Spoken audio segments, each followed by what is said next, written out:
So are any of you in the part of the country like I am where the cicadas are going crazy?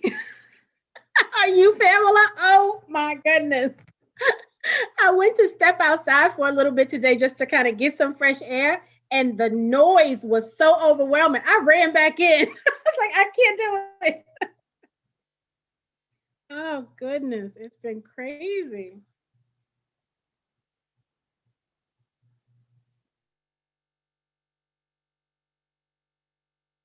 Oh, did she freeze or is it just me? Yes, she did freeze. She did freeze. It's Okay, because I not saw just you you. moving, Dr. Pam. So, all righty then. Well, she will come back. So, everybody, don't forget to put your city and state in the chat. Welcome to the 10K Project. We are the largest community of small dollar investors who actively fund Black-owned businesses. And when we fund our own businesses, we can profit from our own innovation, we can create jobs in the community, and we can work together to build Black wealth. So every Tuesday at 8 p.m. Eastern Time, we invite a Black entrepreneur to come to our community to pitch their business idea and their investment to us. It is called a Bet on Black pitch. And it's a lot of fun.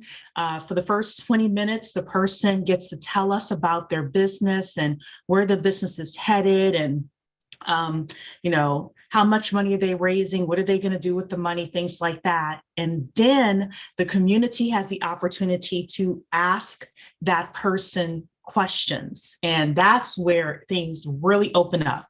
And then after that, each individual investor gets to decide if they like that business and that investment opportunity.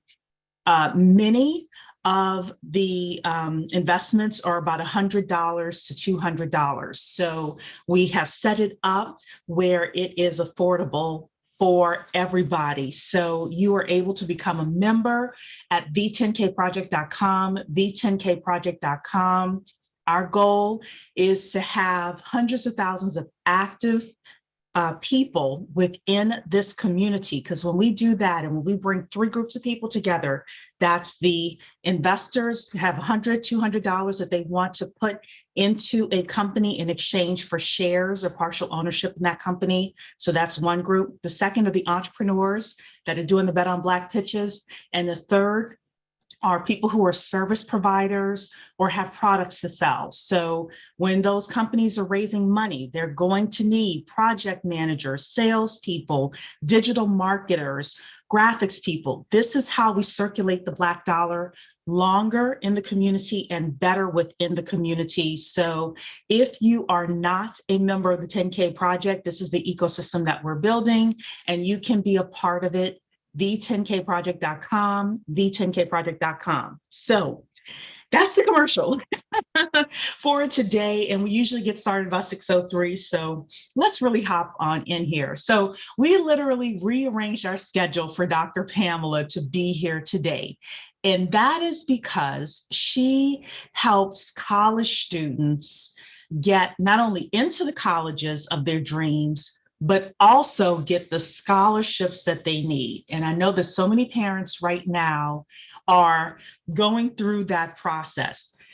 You may have somebody who's entering college in 3 months. You may have a senior, you may have a junior, you may even have a freshman.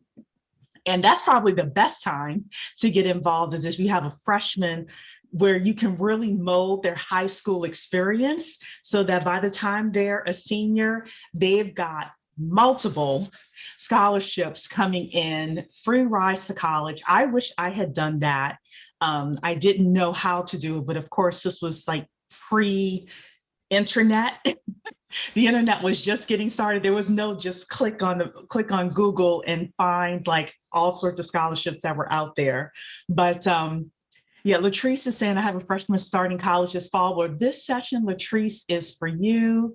I hope that Talisha's here, or at least she gets to see the replay, because I know her daughter's going to college. So, every body who is here who is a parent or grandparent can benefit from today's session. And I will say something else about building Black wealth. One of the biggest things that cripples our community is what? student loan debt. Mhm. So as a community, even if you don't have a child or a grandchild, if you're able to just hear what Dr. Pamela is saying and then direct kids in your church, in your community to Dr. Pamela or someone like her, and those kids are not able to have or don't have to have as much student debt, if any student debt, that is a um, big projection towards reducing the racial wealth gap and helping us build Black wealth as well. So everybody, if you agree with that, put a 1 in the chat. Put a 1 in the chat if you agree with that, if you see where we're going with that statement. And with that, Tawana, I'm going to let you do your thing, announce people in the chat before we let Dr. Ellis come on and say a few words.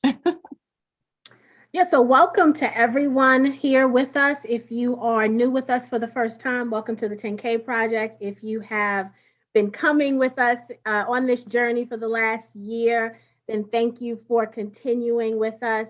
We're always so grateful to have you. And Dr. Pamela, thank you so much. It's guests like you that allow the community to continue to come to the 10K Project events, because we believe we share so much information that most people won't ever know about. And to see that information coming from people who look like us is also a wonderful, wonderful thing. So thank you for joining us. I say jump right in. The people want to hear what you have to say. Yeah, she has results too, people. She's got receipts. Thank Welcome, you Dr. so Pamela. much, Cherie and Tawana. This is such an honor to be part of the 10K Project. I have listened in on some sessions before and just love the work that you're doing here. And to get started, what I want to do, I know that everyone is excited about this topic in so many ways. I want to invite everyone to type in the grade level of their teen, because there's so much around college readiness that relates to the grade level that I'll be sharing. So if you can type that in the chat, then I can certainly be sure to include information that can support you as you are helping your teens through the process. So, okay, we got 8th grade, 9th and 10th. Okay. 12th, Glenda. All righty. 9th and 9th, 12th. Okay. 10th grade, Keitha.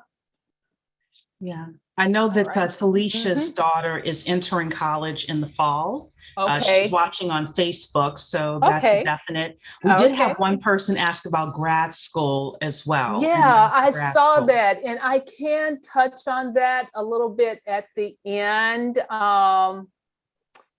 because that is a little bit different than going to college and the type of funding that's available. And then, I'm sorry, we have Eugenia in Facebook as well. So shout out to Eugenia, entering trade school. So she wants to talk about entering trade school. Yeah. Okay, great. Awesome. Awesome. Okay. Okay, great. Thank you, Keithy. All righty, then I'm going to go ahead and jump right in. Is there a way to share slides, or how do we want to do this? Yes, we absolutely can. Okay. So at the bottom, you see where it says share screen at the bottom of the Zoom? I sure do. Yes. So you click on that, and then you click on the page you want to show, and it should pop up. Okay, great. Well, you know something, I will jump right in and just start sharing. Let me just pull up the slides. Yep.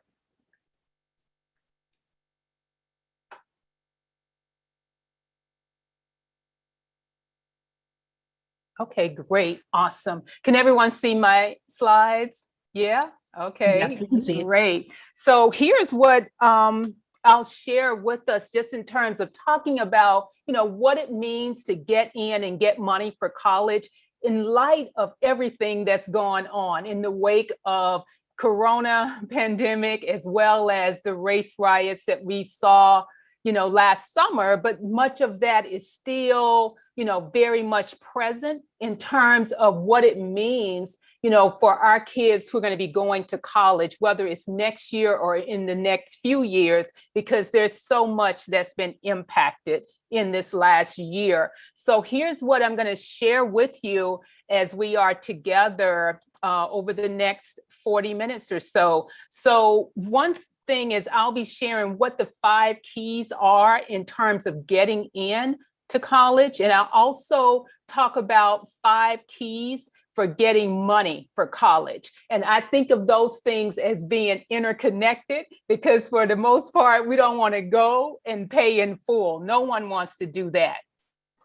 So one of the key things that I want for you when we finish this evening, one is to have clarity around what your next steps are, also confidence in how you're going to be supporting your teen in these upcoming months, and also some calm around the process, because this process can be so frenzied and stressful, especially given the investment that you'll be making for college. And so I really do want to bring a sense of calm to the process.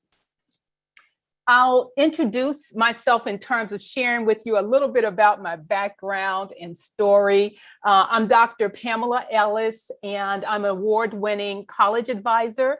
I've visited over 500 campuses in doing this work over the years, and I'll touch a bit on that as well as we're talking.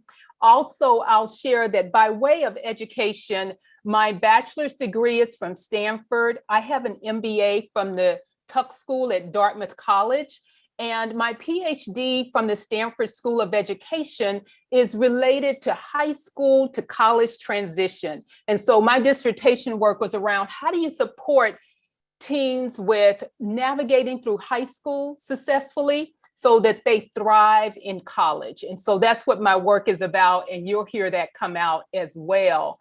And then I am a mom of 3. My son over on the right just finished at Georgetown. And so for the last several years, I've been coming to DC every month, and I'm actually the college counselor at a school in DC. And so once things, normalize a little bit, I'll be still coming back to DC on a regular basis.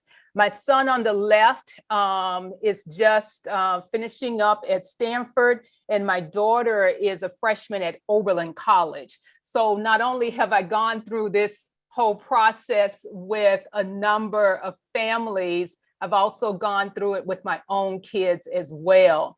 Now, as Cherie had mentioned earlier, in terms of the receipts, let me just share a little bit about that. The results of my work is that 95% of my students have been admitted to their top choice colleges, and the average scholarship is $75,000, which I think is great. And we'll talk more That's specifically about that. Everybody's going to want your number after this. Yes, absolutely, absolutely. Now, the thing about it is this wasn't a straight line in terms of where I've gotten to in the work that I'm doing. So not only am I a first generation college student, which some of you may be as well, but I'm also a first generation high school student. So my mom finished 8th grade and my dad finished 10th. And as you can imagine, when I, told my mom I wanted to go away to college, she was just like, "What, baby, you're not going anywhere." So when I got out to Stanford, we took a Greyhound bus all the way from Memphis out there. And when we got out there, she gave me $70. And you know something, I thought that was great money and that would last me the whole school year. So I had no idea that the next day when I got to the bookstore, my books were $350 for 1 quarter. So I just really knew nothing about what it meant to go to college, and especially, what it meant to pay for college. And I really didn't have an appreciation for, K-12 and all of that until I became a mom. Because once I became a mom, I was just obsessed with schooling. And if any of you, feel me on that, please let me know in the chat, because I just didn't want my own kids to go through the experiences that I went through in terms of schooling, and really just wanted to figure out how to help them in the process. And that's really what led me to going back to getting my doctorate degree. A couple of things I'll mention. I mentioned to you earlier on that I do believe in managing down. And so all the hype and frenzy around college, you're not going to hear that in terms of my conversation with you. Also, I believe in life skills being taught early. So your children are going to be using so many skills, in college and beyond. And I think it's important to start to build those skills while they're even in high school. And then the other thing I want you to know is that I don't believe that there's only one college for your teen. That is the key way that so many families get locked in to overpaying for college, when they get so fixated on just one college. There are over 3,500 colleges out there, and there are dozens of colleges that can be a good fit for your teen. And so we'll be talking about that as well. One of the things that I'll be sharing later on is, when you just type in this address, thanksdrpamela.com, these are the resources that you'll have access to. I have a roadmap for each year of high school, as well as a copy of my book. And that's going to be a great resource for you, and a way that we actually, well, not a way that, but what we'll be covering much of tonight will be taken from the book that I wrote called What to Know Before They Go. And this is what happens when you're working from home. So excuse me, I was burning some beans. So anyway, let me keep going. So let me talk about the new college prep and some things that I want you to know, because again, so much has changed in this past year. So one of the things in terms of what's happening currently that I want everyone to know about, there are some key differences. So one of them is the fact that there's this term that's going around called test optional. And I really want to talk about that for a moment, because there's some misunderstandings around what test optional means. So prior to last spring, March of 2020, there were over 1,000 colleges that were test optional. Right when COVID happened, there were an additional 800 colleges that became test optional. Now, what test optional means is that your teen does not have to submit their test scores. But if they do submit their test scores, they will look at them. Now, that's significant because so many kids, applied to all these colleges, this past year, because they were just like, well, I don't need to turn in any test scores. And what that actually did, it drove down the admissions rates. So a lot of colleges that were already competitive became even more competitive because so many more students applied because they didn't have to submit test scores. But the thing about it is that there were still a lot of students who had already taken their tests. And so when tests were canceled last year, it really didn't matter because they still were able to submit scores. And you know what? The colleges looked at the scores. And so it still favored students who had submitted their scores, and they generally were submitting their good scores. So test optional only means that they don't have to send in a test score, but if they do send in a test score, and usually, other students send in their test scores, they look at them and they make decisions on it. So it's not like they can unsee a test score. The other thing is that there is such a thing as test blind. And that's what will really support your teen if they have lower test scores. And test blind just means that they don't have to send in their test scores. And even if a student sends in their test scores, the colleges will not look at those test scores. So that's what that means in terms of being test blind. And again, that's something that we really weren't seeing prior to March of 2020. Now, in terms of the landscape, I want to talk a little bit about that. And we all know who this guy is, right? Does everyone know who this is? Nino Brown? I know you guys know him. So there is a line in New Jack City where he says, we're going to be culminating and consolidating. Well, that's exactly what's happening in college admissions this past year. So what happened is that there were a number of colleges that actually had to close. And so like this college here is Marlborough College up in Vermont.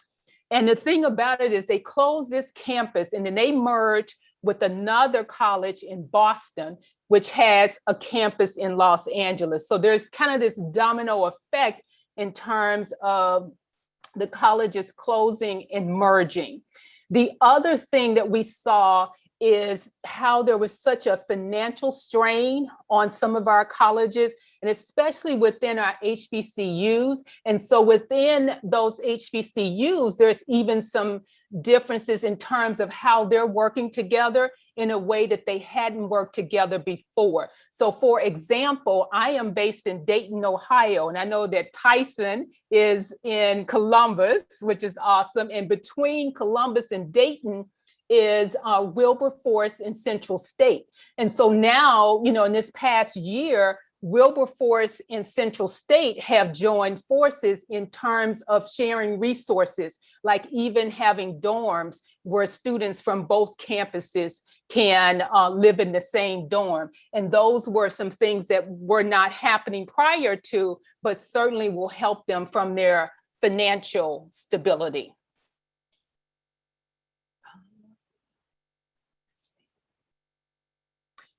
In terms of the admissions landscape that I want to mention, because so many students right now who are juniors really need to know of what's, you know, happening in terms of the admissions landscape. Yes, it's affecting sophomores and ninth graders, but even more so for juniors. So one of the things is that, you know, in college admissions, the offices still have pretty much been open, but everything about them is open virtually. And so when students say they can't visit a campus, it's like, you know, really doesn't matter, because they have everything you can imagine in terms of campus visits, in terms of panels, guided tours, you name it, they're all doing that virtually now.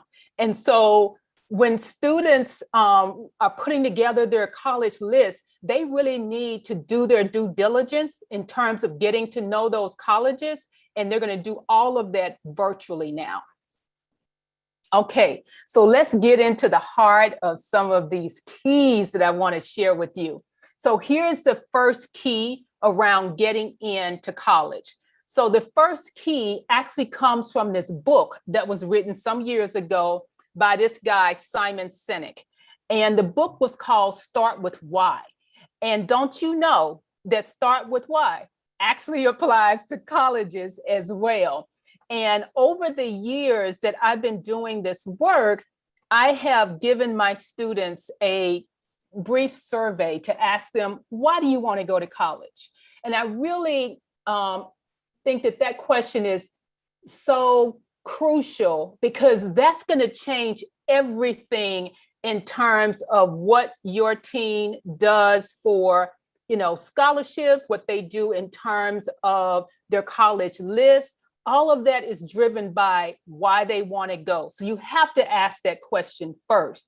And so when I've asked students these questions, this question around why they want to go to college, I give them about a dozen options, but there are 5 of them that have been the most popular. And so I would love for you to just type in the chat, you know, what is the why for you in terms of why you want your teen to go to college?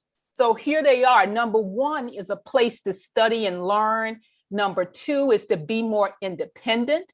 3 is to have fun. Yeah, a lot of teens say they want to go to have fun. 4 is to meet new people, and 5 is to prepare for a career. And so if you can just type in the chat, what's your why? And, I love to do this when I have the parents and the students together, because oftentimes the why for the parents is different than it is for the students. How often do people say 1 through 5? Probably less than, 10%. Oh, because when I went to school, it was all of these. Really? Yes. All right, then. Come on. I know some of you others know. Okay. 5, getting a lot of 5s, 1s, 2. I hear 2 a lot from students in terms of just wanting to be away from home and do things on their own and make their own decisions. Yeah. Okay. Real good. Real good. Tyson, I haven't heard from you at all. You were in Columbus, so okay, thank you. All righty, thank you for that. So I love this quote from Nietzsche. It says, "He who has a why can bear almost any how." And that's a great quote, because there are going to be times when it's going to be, a little bit stressful during the process. But when you know what your why is, it makes it that much more bearable. Here is my student, Gabby. Gabby is from Austin, Texas. And for her why was around a place to study and learn, and she wanted to be more independent as well. And so that drove what her list looked like. And it drove, even some of the scholarships that she applied to and what she had to say in terms of telling her story. And so in the end, she ended up getting over $350,000 in scholarships. And that was from a mix of colleges. And the interesting thing about it is the least amount of money that she received in scholarships was from her own flagship university, which was UT Austin. And Gabby was majoring in biology research. She had done summer research program at Rice, just an outstanding student. And for the University of Texas at Austin, in her own backyard, they gave her $600 for 4 years. So I want you to think about that, because I'm going to come back to that. All right. Now, here is the second key around getting into college. The second key is you got to know who's on first. And there is this scene in this movie, Rain Man, where Raymond keeps talking about who's on first, who's on first. And so here are the different people that are usually thought to be on first. The parents on first, it's the teachers that are on first. Some say it's the school counselor that's on first. And then others may say it's the teen that's on first. So who do you think is on first? This is key to getting in. So if you can just type it for me in the chat, who's on first?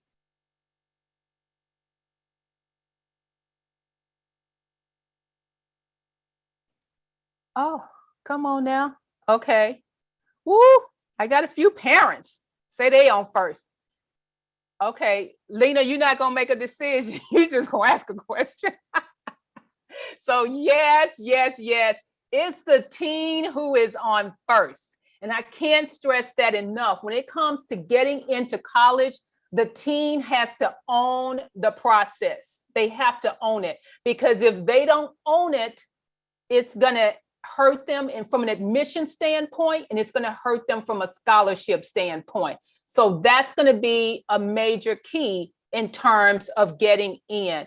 And I know that oftentimes, parents want to do the research, they want to do this and that and help their kid out. They can help without doing. They can help without doing, because once they start doing it, it's really going to put their teen at risk and hurt their chances. Here's another student of mine, Austin. Austin was from the San Francisco Bay Area. I think there are a few Californians in the on the call tonight. And for him, in terms of, what he did, he was actually interested in majoring in computer science or engineering. He had started up his own tech company at age 13, and he still ran his company while he was at Princeton, and ended up changing his major to history.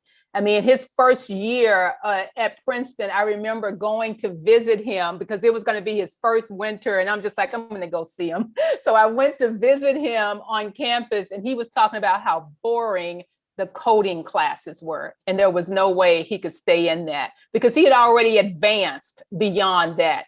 And again, for him, his scholarships that he received from the colleges were all, well over 400 grand. And for Austin as well, again, he did not get any money from UC Berkeley. So it was cheaper for him to go to a private college out of state than to stay in state for college. And again, I'm going to come back to it.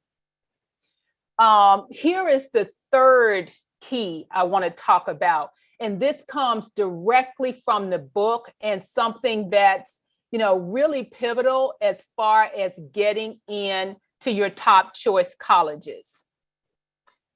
One of the things that we hear so much about is this whole notion of fit. And fit is important from your student standpoint as well as from the college's standpoint, because that's going to be their basis for making their decision as well. Is this student a fit for our college? So in the book, I broke down 4 factors of fit. Well, in the past year, I've added a 5th factor. And this has, it's a factor that I talked about, but I didn't necessarily call it out until everything happened over the past year. So I'm going to go through each of these factors of fit. And if you have a way to write them down, I want you to do so, because they're going to be so important in terms of, again, how you really think about, your team's list and everything else they do from a college standpoint. So the first area of fit is academic fit.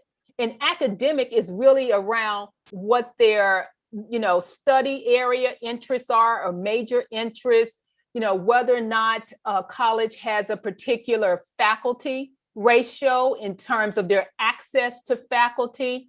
And it's also about if they need any type of academic accommodations. And so that's would be examples of what's part of that academic fit. So you think about that for your team, and then apply that to what that college has to offer. It always starts with the team first.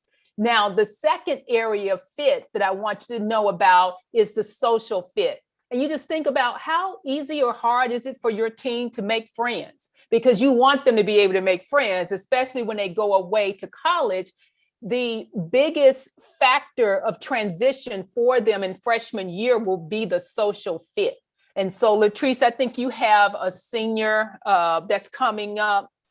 So that's the biggest transition in social year. It's not the finances or anything else or the academic difficulty, but it's the social fit. And so when you think about the social fit based on how easy or hard it is for your team to make friends, you want to look at residential life, and you want to look at the clubs and other areas of interest that they have at that college. And so that's the way you want to look at social fit. The third area of fit is the financial fit, because no one wants to overpay for college. And so you look at, do you want your team to have merit scholarships? Will you qualify for need-based scholarships? What about loans? Do you want loans or not? And so when you think about that and determine those criteria, then you look at what do the colleges offer? Because there are colleges that offer all need-based. There are colleges that offer a whole lot of merit scholarships for all sorts of things. And there are colleges that have a no loan policy if you don't want loans. And so there's all these different factors to think about in terms of that financial fit, because it can be there for every college that's on their list. The other area of fit is vocational fit. And this is really around what your teen wants to do or whether they know what they want to do after college. And the thing to look at for the colleges would be looking at their career planning and placement office. You know, what kind of internships do they offer even after freshman year? It's not about waiting to senior year to find a job. They should have opportunities for placement even in freshman year. The other area you want to look at is the alumni network. You know, how soon can your student have access to the alumni network? That's also going to play a role in terms of that vocational fit. The fifth area of fit, this is one that I had always considered, but didn't call out until this past year, and that's the cultural fit. The cultural fit is really about however different your student is from the majority of students on that campus, how will that campus still celebrate them instead of tolerating them? So that's what you think about with the cultural fit. And it's all five factors. It's all five factors of fit that makes a difference in terms of them getting in, because they have to have it from their side, and so does the college. Here's my student, Sanaya. And for all of these areas of fit, you know, she wanted to go into journalism, and she was from Arizona, but had family in North Carolina. And so that's kind of what made this work for her in terms of the school that she chose to attend. And so they had, you know, all the resources there. It was a place where she could make friends. The financial piece worked out for her. In her case, she really did not apply for any scholarship. She did get some scholarships. In some schools, they were limited as far as their offering for journalism. She did get some opportunities from her state, as well as through a few organizations that had opportunities for students once they were enrolled in college in journalism.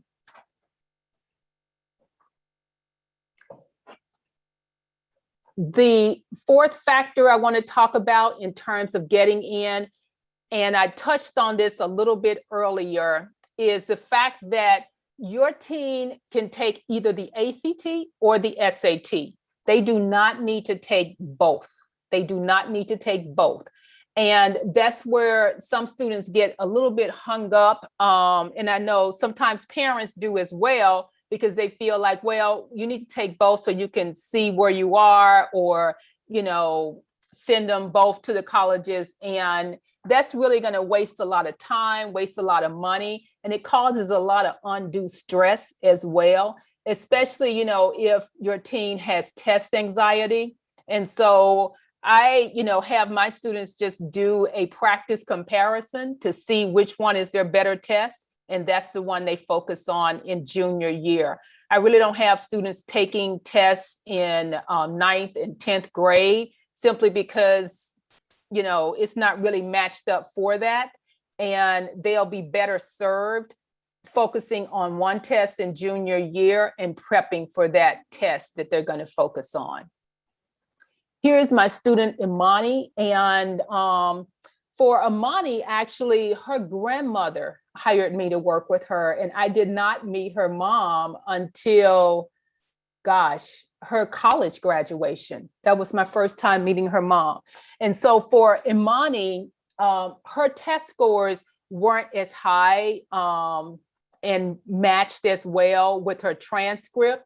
And so most of her colleges were test optional, and they were traditional test optional colleges. So like this college, St. Mary's, is one of the colleges that's featured in Colleges That Change Lives. And that was an excellent choice for her. She was able to have so many more rich experiences than she, you know, would have had at some other place. In this college, she had not heard of it before, but it's not too far from her home because she grew up in Northern California, and it was still a place where her family could visit with her.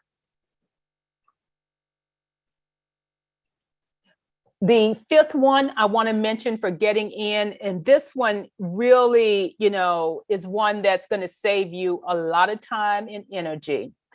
And that is the fact that there is this quote, or not quote, but there's this common myth around college admissions that your teen needs to be well-rounded. And I can't disagree with that more. And it's just one of those kinds of myths that's been circulating for years. And I hear parents say it all the time. I need my kid needs to be well-rounded, or they're well-rounded. And here's the thing. Being well-rounded can hurt more than help. And so, for me, I got 3 kids. I don't have time to be running around, taking them everywhere, trying to make sure they volunteer for this and that. It's just too much. And when colleges see that, it's just like, really, they don't know, they don't have a sense for how they're going to contribute. And so my advice is to have your team do what, they care about. And if they want to volunteer, that's great, but volunteer somewhere that they care about. Don't do it just for the sake of doing it, because it's not worth it. And it's going to show when they come to, trying to explain it and trying to say how they contributed to it on their activities resume. It's not going to look good.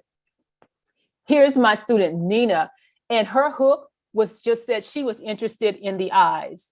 And so your hook can be almost anything. And for her in particular, her sister was going blind, and now she's completely blind. And so that was why she always had this strong interest in the eyes. And she did, research in the summer, and that's what she focused on. And so that's all she talked about in her essays, and that's what showed most in her activities resume. So that was essentially her hook, was the eyes. All right, we're going to get to the money, and we all know this scene, right? Okay, let's talk about the money. So here's the first key in terms of money for college.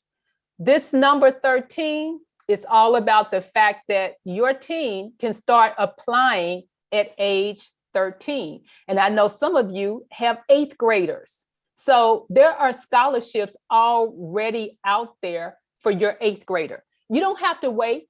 And most people think they're going to wait until senior year and start applying, but you don't have to wait. So Stephen, you have an 8th grader. And so your teen can start applying now for scholarships.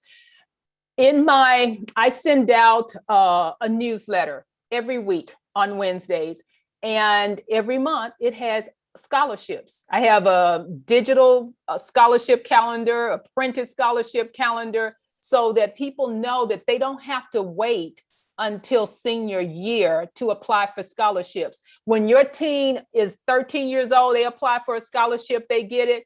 All they do is hold that money until they get there, and it goes to any college. It goes to any college where they're going. So that's something that I want you to know, so that you don't wait until senior year. There are a few scholarships that are for seniors only, but you know something, when my students are applying to those scholarships that are for seniors only, these outside scholarships, they're using essays from other scholarships that they've applied to. So they're just repurposing their essays.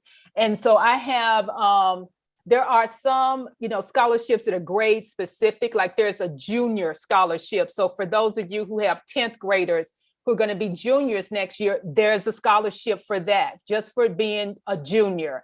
And so it's a lot that's out there, and a lot that gets overlooked because students are just waiting until senior year, but you don't have to wait.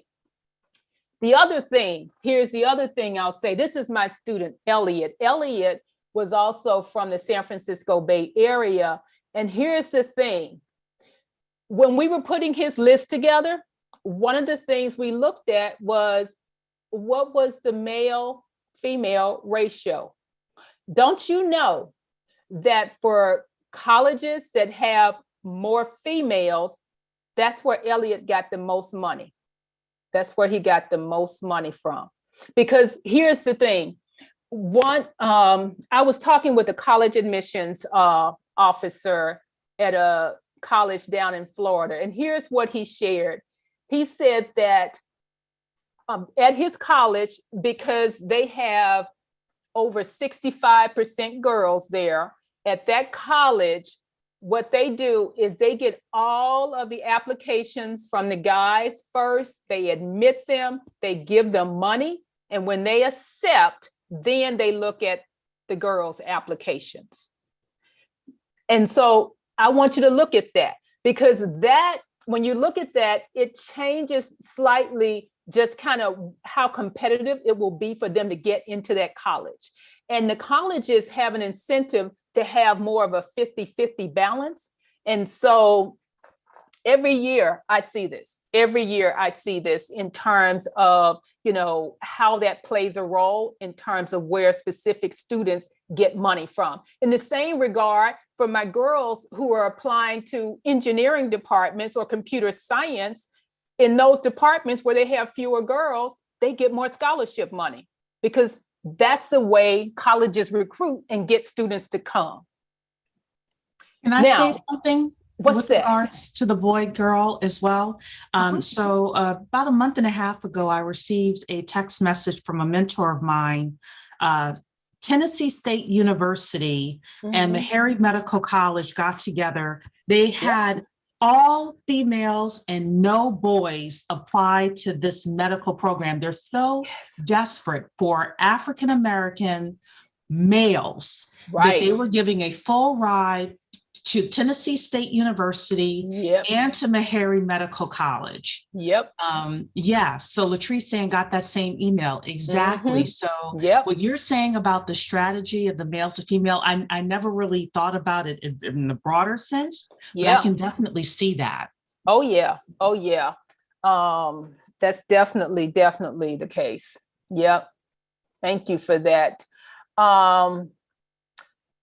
In terms of this third one that I want to share, this is really around the application process. When students are writing essays, oh my goodness, I can't say enough about the importance of, you know, really being able to write in a clear way. Right now, you know, the majority of high schools in the country don't teach writing, and they just don't have the capacity to teach writing. It's assumed that when students are in middle school, that's when they learn how to write. And so once they're in high school, they're just, you know, they're writing these English papers and doing everything else, but they're not really learning how to write then. But there's this big gap in terms of the high school writing. And so it's really important that, you know, if your teen is struggling with writing or they have writing anxiety, that you get support for them earlier on and even through high school in terms of working through their writing.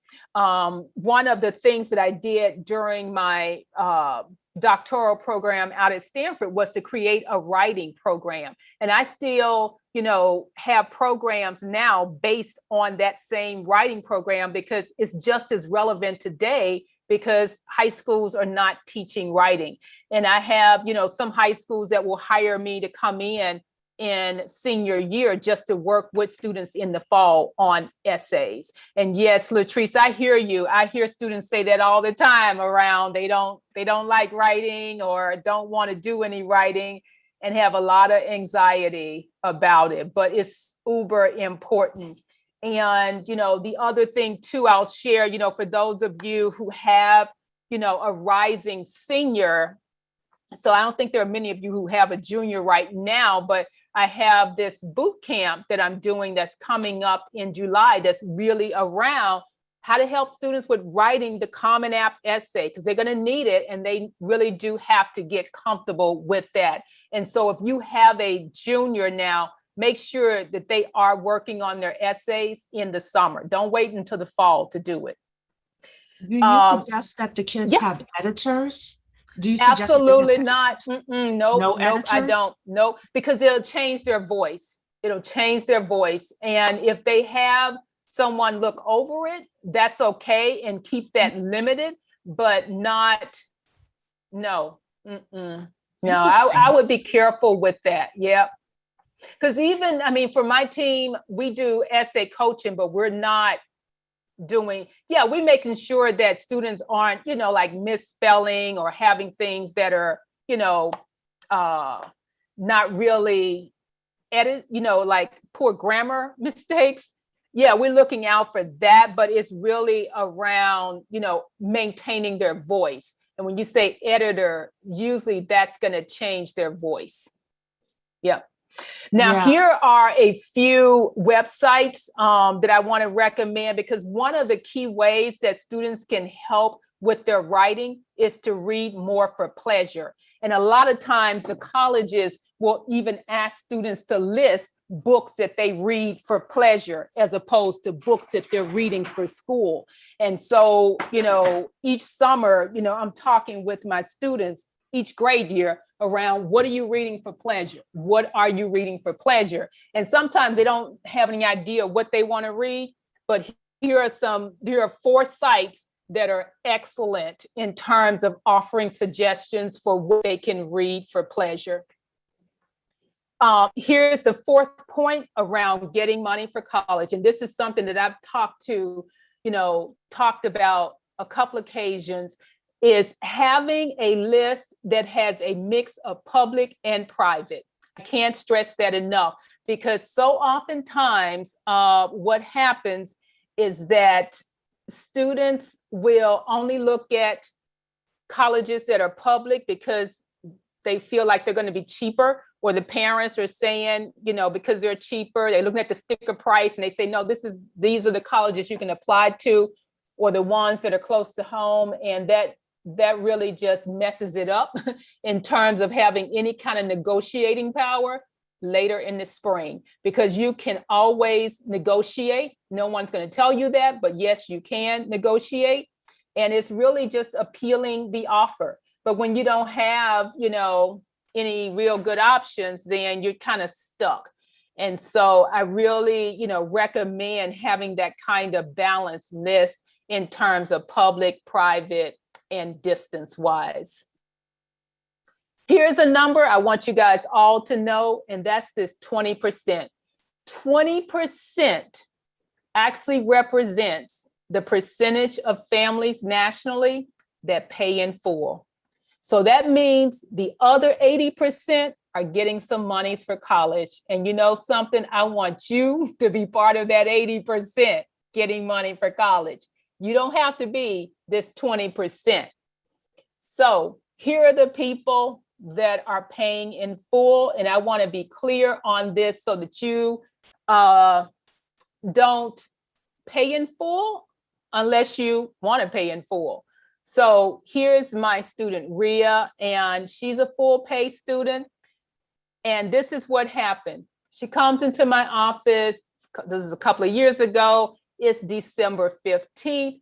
She's got on her Penn shirt. She's excited. I'm excited. I look at the letter. Her letter is like, congratulations, you've been accepted to Penn. We love you. We can't wait for you to come to the Wharton School. And then the second page was the invoice. The invoice back then was $76,500. And her dad needed to send a deposit by January 1.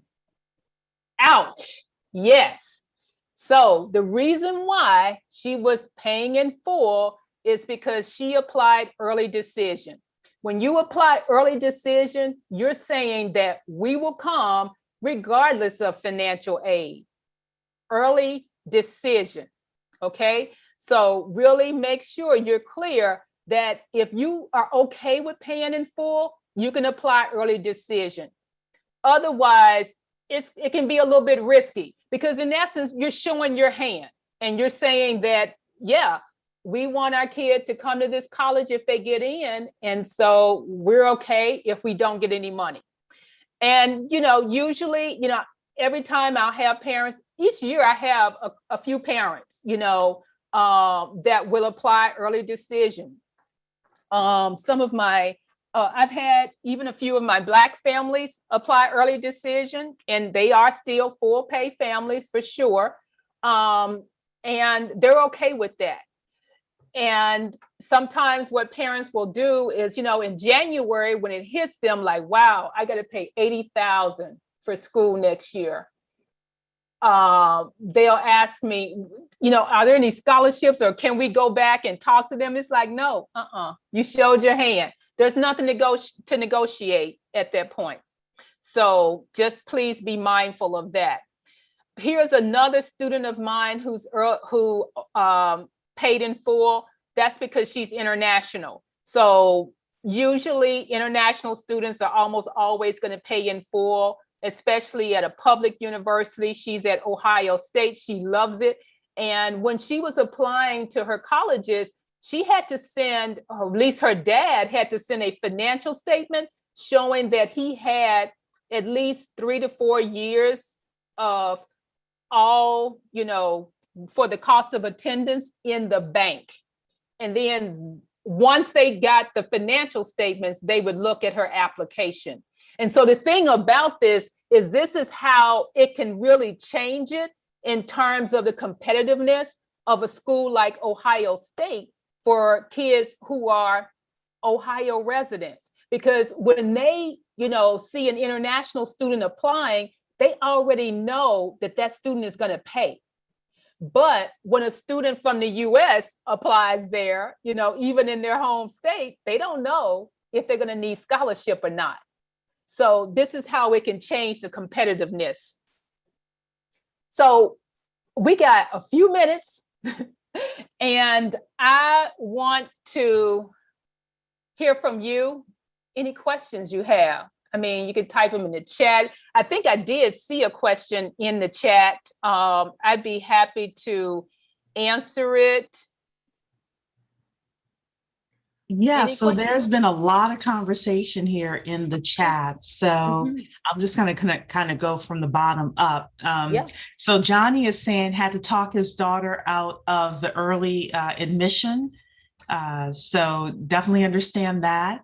Latrice, we already mentioned about the fact that Latrice's son hates essays.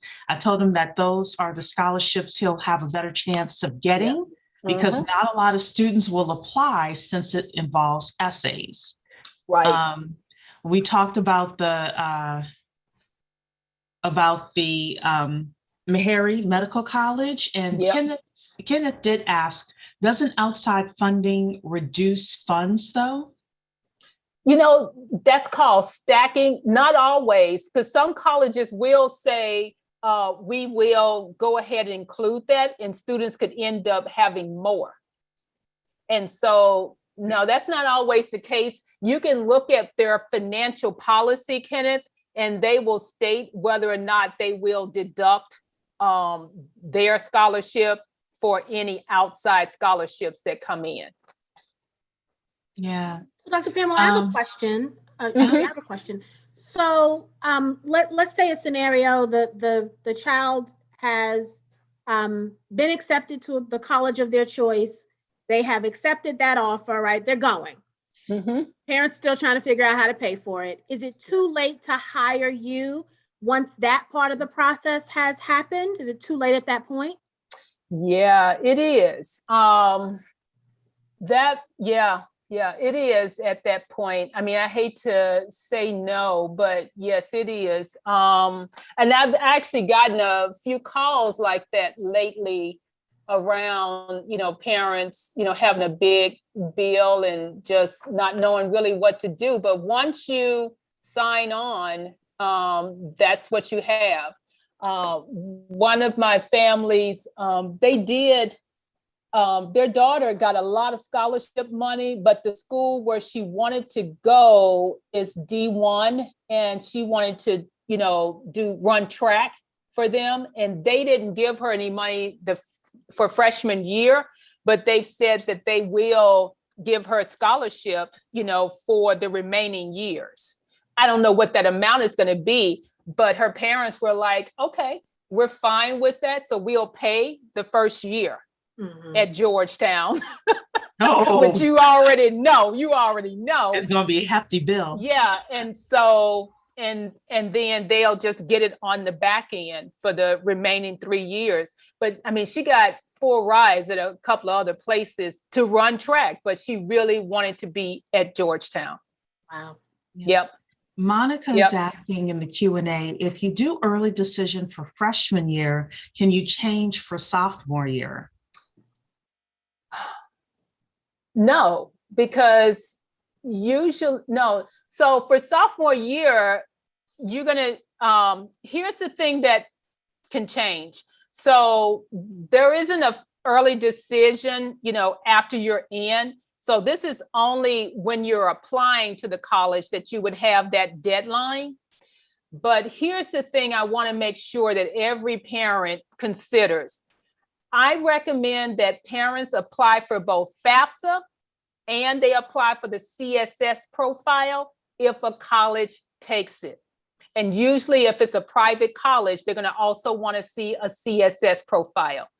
Here's what happens is if you don't do a FAFSA or a CSS profile freshman year, some colleges will lock you out, meaning that you cannot apply for financial aid in later years. Sometimes it may be 2 years or it just may be all 4 years that you can't, because those are the forms that you have to complete each year while your kid is in college, is the FAFSA and the CSS profile. But if you don't apply in freshman year, they just assume that you will not apply for the remaining years. And I just tell parents, they don't know, what'll happen. And I recommend that they do apply. And it's just kind of good insurance if something comes up later. I mean, some parents, they just don't want to show their information, so they won't complete it at all. And it's like, okay, well, just know that you may not be able to go back and apply later either. Right. So piggybacking off of that, Kenneth asked in the chat here, do you help students in selecting the 10 colleges for the FAFSA? Well, for FAFSA, they can use all of the colleges. So all of the colleges that are on their list, they can apply through FAFSA. So what would happen is that you would apply for the first 10, and then you just, once they have confirmed that they have your information, you go back and you remove some colleges and add the additional ones. But you can apply for more than 10 through FAFSA. Okay. So going back to the question that Tawana asked about the current seniors, there's, a resource called Scholly, which is supposed to tap you into the private funds, scholarships, things like that. Do you assist with that? Let's say a parent is trying to, tap into some of the private funds that are out there. Yeah, so the private funds are those scholarships that I was referring to that you can start applying for at age 13. So Scholly is a source. Another source that I use is called Unigo, and I'll type this in the chat. And so if you want to know where, a lot of the scholarships come from that I have in my newsletter every month, they come from unigo.com. Okay. And another source, and this is a guy that I have talked to a bit, and all of my students currently are on this app. It's called goingmary.com that I just typed in there. What I like about it is that it's set up where it'll say, oh, here's a scholarship that's, available, that's due on the 15th, and it'll take you 15 minutes to get it done. And I like it because you can apply from within the app, and it just helps students from a time management standpoint. Because a lot of the kids I work with, they have some struggles with time management. Mm-hmm. I think that's a team thing. Adults have it too, so it's not just the kids. But it still sounds like with all of these scholarships, once you commit, you can't then get money on the back end. Is that what? Well, you can get additional money in sophomore, junior, and senior year. There are a lot of scholarships that are just for college students. And so there's still scholarship that's available. And what I've seen is, the colleges want you to stay. And so once you're there, you can always, discuss with them additional monies for the following year. But they want you to put your skin in the game that you said you were going to put in freshman year. And there could be some things that open up later for you, especially like from a department. If you have a particular major interest, there could be money that come through the faculty. Like my daughter, she's a freshman now at Oberlin, but they had a scholars program that's given her some additional funding in her later years. And there was a question from Johnny for his daughter who's going to Wash U. Congratulations, Johnny. What I would say in terms of housing is having your daughter apply to be an RA, because that was how my son was able to get room and board covered at Stanford, was being an RA. And so that's a good opportunity for them. Usually in freshman year, if you have, that as an outlay, I don't know of any particular scholarships that go directly to housing, because sometimes the scholarships will go towards tuition, or if they go directly to your daughter, she can always apply it to housing. And I would just say, it doesn't hurt to apply to those outside scholarships that are still open through the upcoming months, and that could be applied to housing. Yeah, Beth said she was an RA, and it definitely helped a lot. I didn't want those people in my ear. I was like, no. I know my son was in a freshman dorm and he had a lot of stories to tell. Like, no. Yeah. But anyway, Johnny is saying, awesome. She was a dorm lead in boarding school, so that will help. Oh, perfect. So, well then, thank you so much for being here. I have looked in YouTube. I've looked in Facebook. I've made sure to put the links for unigo.com and goingmerry.com into both YouTube and Facebook. So tonight was absolutely awesome. I think that Dr. Pamela gave us some real gems. Thank you. It's like one of those things that it'll always be on YouTube, open to the public. So if somebody says, hey, I'm, your frat brother, your sorority sister, whomever, my kid's going to college, like definitely direct them to this session here. Yes. And then direct them to Dr. Pamela. Yes. Absolutely. So, absolutely. Great information. Thank you all. Yeah, absolutely. And I will say one other thing as well. Tomorrow night, we have Vinroy July Esquire, attorney at law, coming back to give us the second session on opportunity zones. We're going to go a lot more in depth with regards to that. So if you want to learn how to get funding from opportunity zone funds, or, make money through opportunity zones, even if you don't have capital gains, we talked about that a couple of months ago, and Vinroy is coming back tomorrow night at 6 p.m. for a little mastermind session with regards to that. And I think Tawana's going to be in the building for that one, because I am a Vinroy fan. Yes, I am. Like if you want game, then that is game, and that is members only. And it's going to be more of a mastermind type of session. So just want to make sure everyone knows that for 6 p.m. Eastern. And then tomorrow night is the Bet on Black pitch. Tomorrow night. Yeah, that's right, Perez. Take off Tuesday. Yes. So tomorrow night, we have actually, I think I'm going to tell you this one. I think I'm going to break my own rule and tell you this one. I think I am. There's something in my spirit that says, tell them who it is. It's a good one. It's a good one tomorrow. So you guys remember, for all of you who are members, if you guys remember, we had a Yende on with Needle, right? So Needle is the Black-owned version of Clubhouse. Right? It's even better than Clubhouse. And Needle was around before Clubhouse. The only reason why Needle is not a household name is because Clubhouse got the funding they needed. And when Allende went to raise money, I believe last year, He didn't get all Wow. that he needed, so he couldn't get all his bells and whistles up and running and the marketing and all of that stuff, right? So Yende came on last month, I think it was, and gave us a tutorial of how needle works. Well, as a result of us talking to him and telling him that, you got a lot of people that want to support you, he went back and reopened his crowdfunding campaign. So he is now in the process of raising capital again so that he can become that household name that we need him to be. And so Allende will be back tomorrow night with Needle, actually pitching to us. So not just giving us a tutorial, but actually pitching to us for the potential investment. So I've never told you the company before.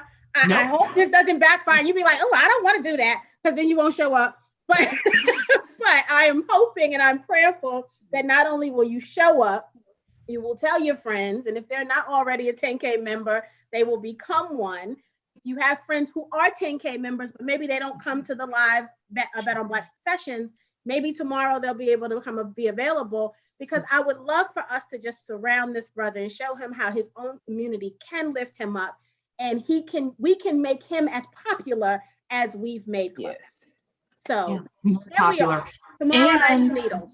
Don't forget that Google invested in him. And they did not just invest in the minority lane. Like, he had to go up against all ethnicities, and he won one of the top slots. Yep. So, that's just something else to say too. Yeah. that he is on Google's radar. So yes. What so that could mean.